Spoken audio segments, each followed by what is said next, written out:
All right, I got to ask you about these comments from Jonathan Gruber.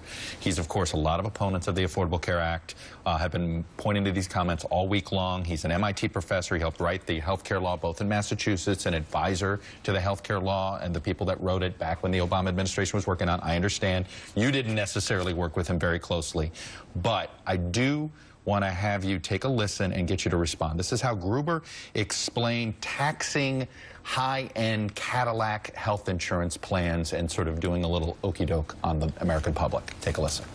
We just tax the insurance companies. They pass it on higher prices. That offsets the tax break we get. It ends up being the same thing. It's a very clever, basic exploitation of the lack of economic understanding of the American voter. And they were posted in that past because the American voter is too stupid to understand the difference. Lack of transparency is a huge political advantage.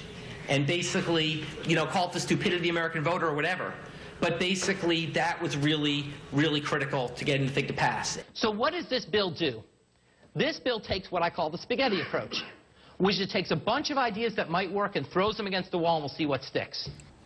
He's playing into every fear that many conservatives had about this bill, that it's not transparent, that there are things in it that people don't know. This certainly can't help a credibility gap.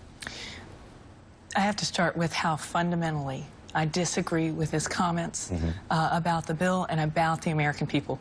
Since I've been at the department, one of the things that I've focused on is transparency, making sure that all our numbers come out, whether they're good or bad. And the other thing is that the law is based on the issues of transparency and belief in the American people and choices in the marketplace.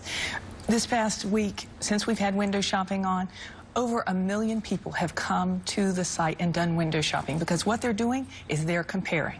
They're comparing based on premiums. They're comparing based on deductibility. When you give the American people the tools to make the right choices for themselves, they're going to do that. And that's what this is about, from the issue of actually the consumer to the fact that we have put out information so that people can see what providers are receiving from pharmaceuticals.